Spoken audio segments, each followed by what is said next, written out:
Hello, dear students. Good morning to one and all. Again, a hearty welcome to this class. Today, we are going to discuss about the poem Passions, Annotations and Short Notes in this class. The poem Passion is written by Charlotte Brant, 1816-1855. You know this. Once we shall recap the previous class. The poem Passion, written by Charlotte Brant, highlights poet's romantic tendencies and speaks of her ideas on love. The poem records an English soldier's love for his girl. He makes his position clear in the context of his profession, which takes him to different countries. He craves for her love and he explains his adventures and also his achievements. Here in this poem, the English soldier, he is pleading his girl to accept his deep love. Okay, this is the things which we learned in the previous class. Now, for the present class, we are having certain learning objectives and learning outcomes. Now, we shall know which is the learning objective of the present class. To make the students understand the theme and the substance of the poem. This is learning objective, and let us know learning outcome of the present class. The students will understand and explain different levels of meaning in a poem. So these are the learning objectives and learning outcomes of the present class. Now in this class we are going to learn annotations of the poem, short notes about the poem, and 5 multiple choice questions MCQs and reference. Now, let us discuss about the annotations of the present poem.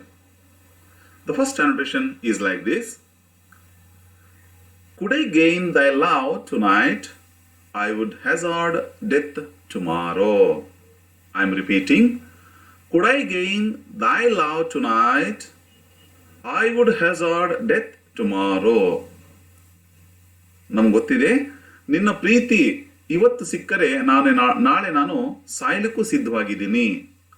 ಮೊದಲು ನೀನು ನನಗೆ ನಿನ್ನ ಪ್ರೀತಿಯನ್ನ ಕೊಡು ಅನ್ನುವುದಾಗಿ ಆ English soldier ತನ್ನ ಪ್ರೀತಿಯನ್ನ ಕೇಳ್ಕೊಳ್ತಾ ಇದ್ದಾನೆ. Okay, so how to write the answer for this annotation? Let us discuss.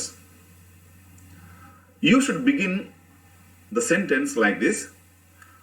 The above lines are selected from the poem Passion, written by Charlotte Brant. Here, for making the slides, I have make it a small sentence.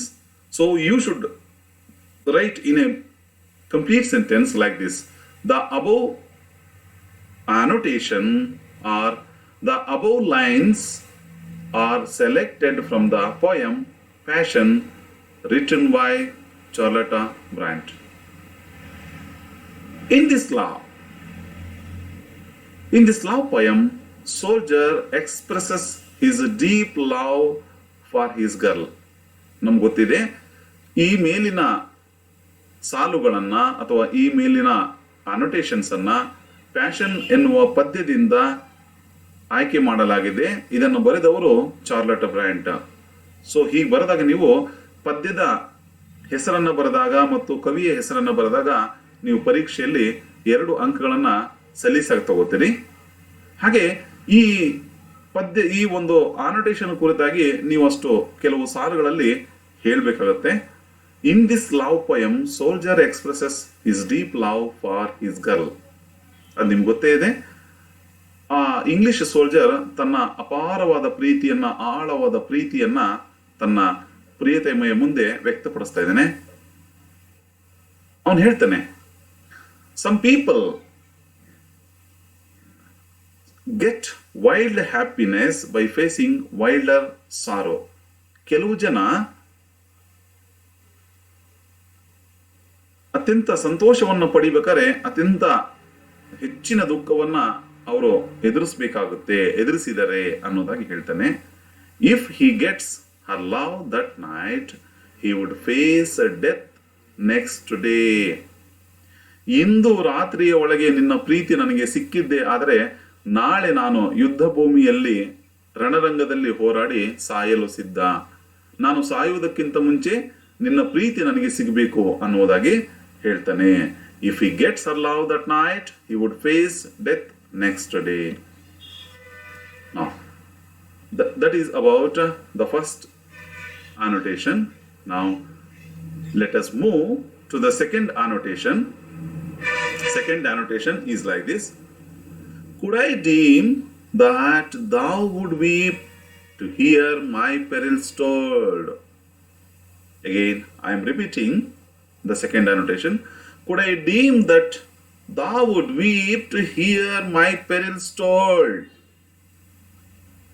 ನನ್ನ ಸಾವನ್ನ ಕೇಳಿ, ನನ್ನ ನೋವನ್ನ ಕೇಳಿ ನೀನು ಕೂಡ ಕಣ್ಣೀರಿಡುವೆಯಾ, ನೀನು ಕೂಡ ದುಃಖಿಸ್ತೀಯಾ ಅಂತ ಆ ಇಂಗ್ಲಿಷ್ ಸೋಲ್ಜರ್ ತನ್ನ ಪ್ರಿಯತಮೆಯನ್ನ ಕೇಳ್ತಾನೆ. ಇದಕ್ಕೆ ಹೇಗೆ ಉತ್ತರಿಸಬೇಕು? Again already I have told that the above annotation or the above lines are selected from the poem Passion written by Charlotte Brant. ಹೀಗೆ ನೀವು ಸಂಪೂರ್ಣ ವಾಕ್ಯದಲ್ಲಿ ಉತ್ತರಿಸಬೇಕು. ಹೇಗೆ ಅಂತಂದ್ರೆ the above lines are selected from the poem Passion by written by Charlotte Bronte. The soldier here has visited many countries including India. ಒಬ್ಬ ಸೈನಿಕನಾಗಿ ತನ್ನ ಸೈನ್ಯ ಎಲ್ಲೆಲ್ಲಿ ಯುದ್ಧದಲ್ಲಿ ಭಾಗವಹಿಸಿತ್ತು ಅದೇ ರೀತಿಯಲ್ಲಿ ಈ ಇಂಗ್ಲಿಷ್ ಸೋಲ್ಜರ್ ತನ್ನ ಸೈನ್ಯದಲ್ಲಿ ಭಾಗವಹಿಸಿ ಹಲವಾರು ದೇಶಗಳಲ್ಲಿ ಯುದ್ಧವನ್ನು ಮಾಡಿ ಬಂದವನಾಗಿದ್ದಾನೆ. His adventures are interesting, deadly and even dangerous. ಅವನು ಮಾಡಿರ್ತಕ್ಕಂತಹ ಸಾಧನೆಗಳು, ಸಾಹಸಗಳು ಕುತೂಹಲಕಾರಿಯಾಗಿದ್ದಾವೆ, ಭಯಾನಕವಾಗಿಯೂ ಇದ್ದಾವೆ, ಹಾಗೇನೆ ತುಂಬಾ ಅಪಾಯಕಾರಿಯಾದಂತಹ ಅವನು ಸಾಹಸಗಳನ್ನ ಯುದ್ಧ ಭೂಮಿಯಲ್ಲಿ ಮಾಡಿದ್ದಾನೆ. He has faced them bravely and come out successfully. ಈ ಎಲ್ಲಾ ಸಾಹಸಗಳನ್ನ ಅವನು ತುಂಬಾ ಧೈರ್ಯದಿಂದ, ಕೆಚ್ಚೆದೆಯಿಂದ ಅವನು ಆ ಸಮಸ್ಯೆಗಳನ್ನ, ಸಾಹಸಗಳನ್ನ ಮೆರೆದು ಯಶಸ್ವಿಯಾಗಿ, ಸಕ್ಸಸ್ಫುಲ್ ಆಗಿ ಬಂದಿದ್ದಾನೆ. He has spent sleepless nights thinking of her in the middle of battles. ಅವನು ಈ ತನ್ನ ಪ್ರಿಯತಮೆಯನ್ನ ಕುರಿತು ಹಲವಾರು ರಾತ್ರಿಗಳು ಆ ಯುದ್ಧ ಭೂಮಿಯ ಮಧ್ಯದಲ್ಲೇ, ರಣರಂಗದ ಮಧ್ಯದಲ್ಲೇ ಅವಳನ್ನ ನೆನೆದವನಾಗಿದ್ದಾನೆ. He wants to listen to his tales of suffering. ಅವನ ಉದ್ದೇಶ ಇಷ್ಟೇ, ನೀನು ನನ್ನ ನೋವಿನ ಕಥೆಗಳನ್ನ ಕೇಳಲು ಇಚ್ಛಿಸ್ತೀಯಾ, ಕೇಳಬೇಕು, ನೀನು ನನ್ನ ನೋವನ್ನು ನೀನು ಆಲಿಸಬೇಕು, ಕೇಳಬೇಕು ಅನ್ನೋದಾಗಿ ಅವಳಿಗೆ ಹೇಳ್ತಾ ಇದ್ದಾನೆ. So that's about the second annotation. Now let us move for the third annotation. The third annotation is like this. Blood has dyed the Sutlej's waves with a scarlet stain, I know. I am repeating again the third annotation. Blood has dyed the Sutlej's waves with a scarlet stain, I know.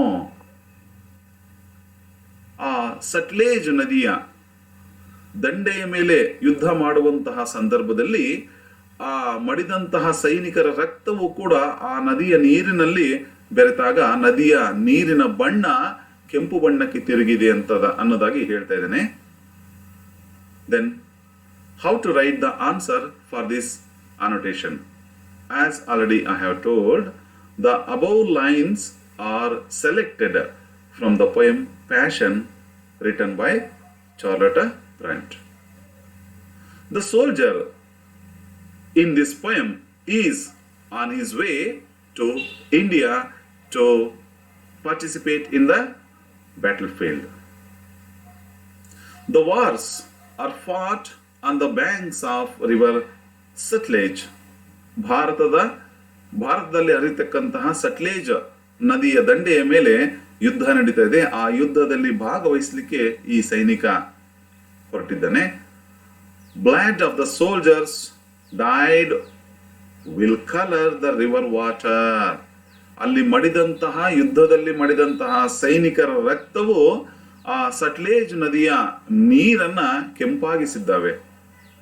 Soldiers fight face to face on the battle field. ಸೈನಿಕರಾಗಿ ಯುದ್ಧ ಭೂಮಿಯಲ್ಲಿ ಶತ್ರುಗಳ ಜೊತೆ ಮುಖಾಮುಖಿಯಾಗಿ ಯುದ್ಧ ಮಾಡಬೇಕಾಗುತ್ತೆ. That is it is common to see blood flowing into the river. ಅಲ್ಲಿ ಆ ನದಿಯ ದಂಡೆಯ ಮೇಲೆ ಯುದ್ಧವನ್ನು ಮಾಡುವಂತ ಸಂದರ್ಭದಲ್ಲಿ ಮಡಿದಂತ ಸೈನಿಕರ ರಕ್ತವು ನದಿಗೆ ಹರಿದು ನದಿಯ ನೀರು ಕೆಂಪಾಗಿಸುವಂಥದ್ದು, ಆ ದೃಶ್ಯ ಅದು ಸಹಜವಾದ ದೃಶ್ಯ, ಅದು ಕಾಮನ್ ಅನ್ನೋದಾಗಿ ಇಲ್ಲಿ ಆ ಸೈನಿಕ ಹೇಳ್ತಾ ಇದ್ದಾನೆ. So this is about the third annotation. Now let us move for the fourth annotation. Fourth annotation is like this. If heart from war I seek thy love, dare thou turn aside. I am repeating the fourth annotation. If heart from war I seek thy love, dare thou turn aside. ನಾನು ಯುದ್ಧದಿಂದ ಮರಳಿ ಬಂದಾಗ ನಾನು ನಿನ್ನ ಪ್ರೀತಿಯನ್ನ ಬೇಡ್ತೇನೆ, ನಿನ್ನ ಪ್ರೀತಿ ನನಗೆ ಬೇಕು, ನೀನು ನನ್ನ ಪ್ರೀತಿಯನ್ನ ನಿರಾಕರಿಸಬಲ್ಲೆಯಾ ಅನ್ನುವುದಾಗಿ ಕೇಳ್ತಾನೆ. Then how to write answer for this annotation? As already we have discussed, you should begin like this. The above lines are selected from the poem Passion written by Charlotte Brant. You should write the title of the poem within inverted comma, and you should underline the name of the poet. Here in this poem, the English soldier is a true lover who has just come from war. ಅವನು ಆಕೆಯನ್ನ ತನ್ನ ಪ್ರೀತಮೆಯನ್ನು ಅಪಾರವಾಗಿ ತುಂಬಾ ಆಳವಾಗಿ ಪ್ರೀತಿಸ್ತಾ ಇದ್ದಾನೆ. ಹಾಗಾಗಿ ಅವನು ಒಬ್ಬ ಪರಿಪೂರ್ಣ ಪ್ರೇಮಿ, ಪರಿಶುದ್ಧವಾದ ಪ್ರೇಮಿ, ಸಂಪೂರ್ಣವಾದ ಪ್ರೇಮಿ, ನೈಜ ಪ್ರೇಮಿ, ಟ್ರೂ ಲವರ್ ಅನ್ನೋದಾಗಿ ಹೇಳ್ತಾರೆ. He has just come from war. He asks her whether she has the courage to refuse his love. ಅವನು ಕೇಳ್ತಾನೆ, ನನ್ನ ಪ್ರೀತಿಯನ್ನ ನಿರಾಕರಿಸುವ ಧೈರ್ಯ ನಿನಗೆ ಉಂಟಾ, ಧೈರ್ಯ ನಿನಗಿದೆಯಾ? He would tell many of his adventures and achievements of the battles. ತಾನು ಭಾಗವಹಿಸಿದಂತಹ, ತಾನು ಹೋರಾಡಿದಂತಹ ಯುದ್ಧಗಳಲ್ಲಿ ತಾನು ಮಾಡಿದಂತಹ ಹಲವಾರು ಸಾಹಸಗಳು ಮತ್ತು ಸಾಧನೆಗಳ ಕಥೆಗಳನ್ನ ಹೇಳಲು ಅವನು ಇಚ್ಛಿಸ್ತಾ ಇದ್ದಾನೆ. She should accept his love and make him happy. ಅವನು ಕೇಳೋದಿಷ್ಟೇ, ನೀನು ನನ್ನ ಪ್ರೀತಿಯನ್ನ ಸ್ವೀಕರಿಸು, ನೀನು ನನ್ನ ಪ್ರೀತಿಯನ್ನ ಒಪ್ಪಿಕೋ, ಅಂಡ್ ಮೇಕ್ ಮೀ ಹ್ಯಾಪಿ, ನನ್ನನ್ನ ಸಂತೋಷಪಡಿಸು, ನಾನು ನಿನ್ನನ್ನು ಅಪಾರವಾಗಿ ಪ್ರೀತಿಸ್ತಾ ಇದ್ದೇನೆ, ನೀನು ನನ್ನ ಪ್ರೀತಿಯನ್ನು ಒಪ್ಪಿಕೊಳ್ಳುವುದರ ಮೂಲಕ ನನ್ನನ್ನ ಸಂತೋಷಗೊಳಿಸು ಅನ್ನೋದಾಗಿ ಹೇಳ್ತಾ ಇದ್ದೇನೆ. So this is about the fourth annotation. Now let us move for the fifth annotation. I would mount the saddle, draw the sword, and perish in the charge. I am repeating. I would mount the saddle, draw the sword, and perish in the charge. ನೀನು ನನಗೆ ಪ್ರೀತಿಯನ್ನ ಒಪ್ಪಿಕೊಂಡರೆ, ನೀನು ನನ್ನ ಪ್ರೀತಿಯನ್ನು ಒಪ್ಪಿಕೊಂಡರೆ, ನಾನು ಈಗಿಂದೀಗಲೇ ಕುದುರೆಯನ್ನು ಏರಿ ಖಡ್ಗವನ್ನ ಧರಿಸಿ ನಾನು ಯುದ್ಧದಲ್ಲಿ ಭಾಗವಹಿಸಿ ಸಾಯಲು ಕೂಡ ಸಿದ್ಧವಾಗಿದ್ದೇನೆ. Yes, the above lines are selected from the poem Passion by Charlotte Bronte. If she accepts his love, he is ready to go to the war. ನೀನು ನನ್ನ ಪ್ರೀತಿಯನ್ನು ಒಪ್ಪಿಕೊಂಡಿದ್ದೆ ಆದರೆ ನಾನು ಯುದ್ಧಕ್ಕೆ ಹೋಗಲು ಸಿದ್ಧ.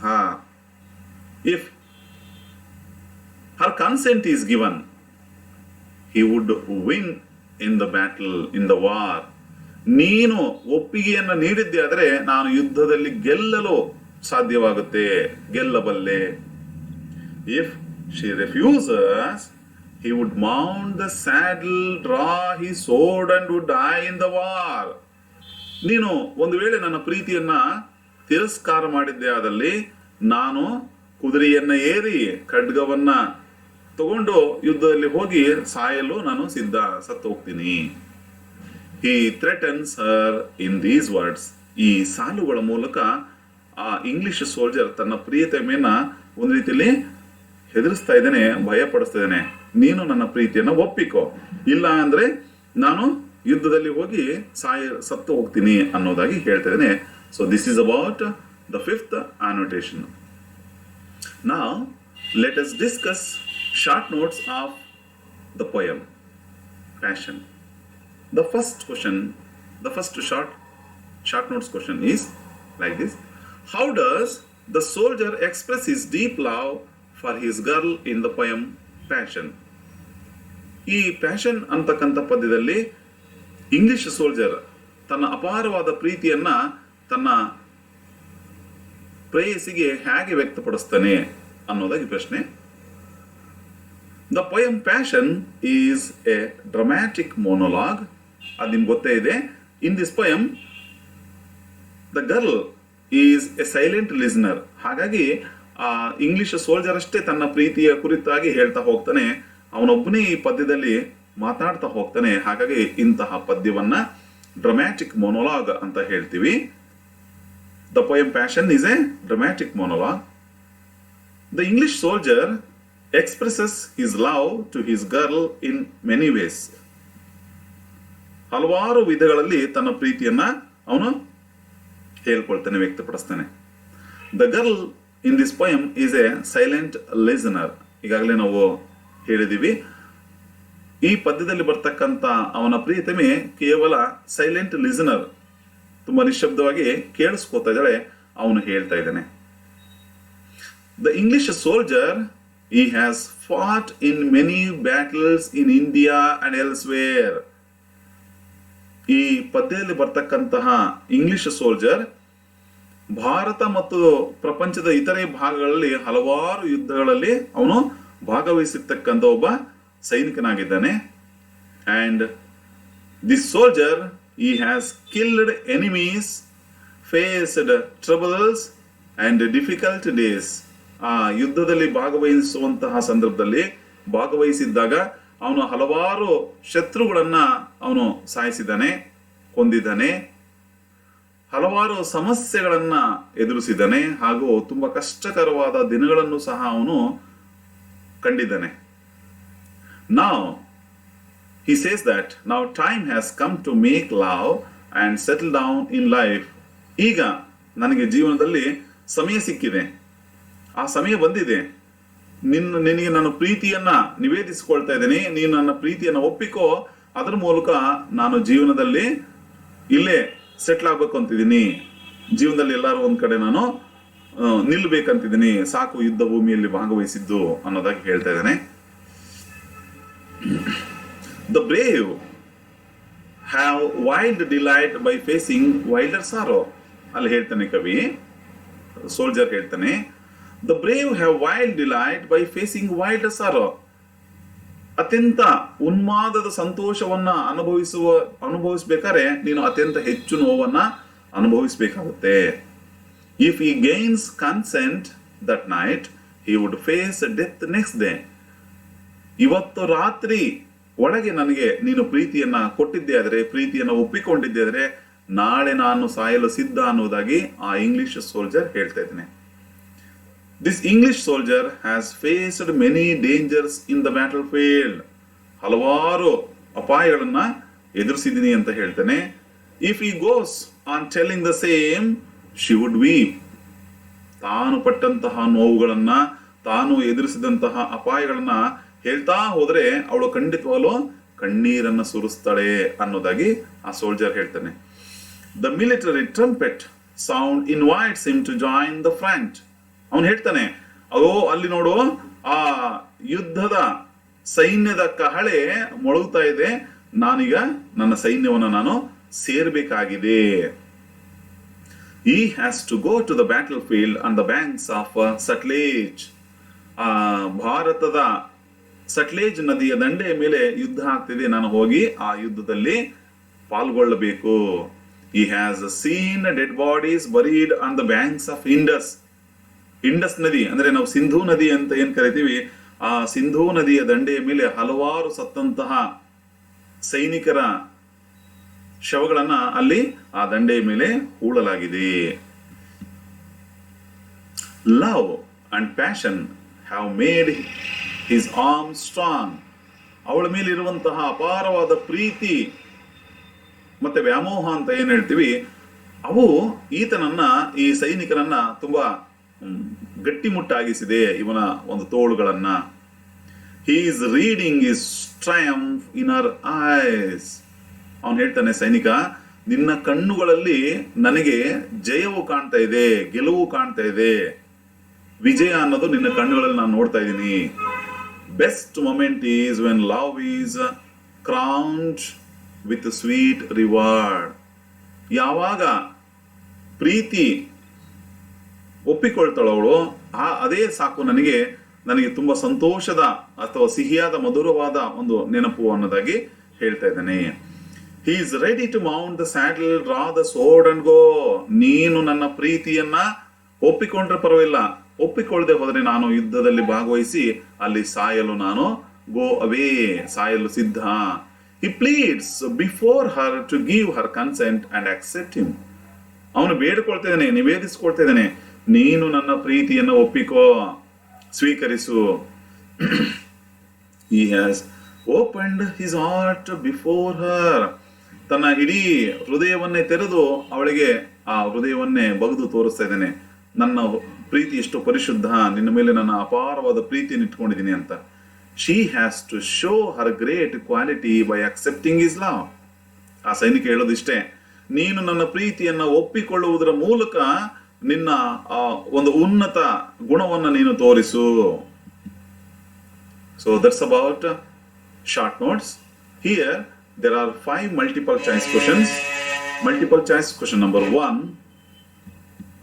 You can go through each and every multiple choice question. This is question number 2. And this is question number 3. And this is question number 4.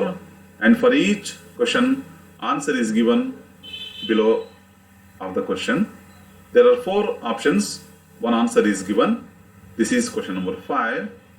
And here, this is the last part, reference section.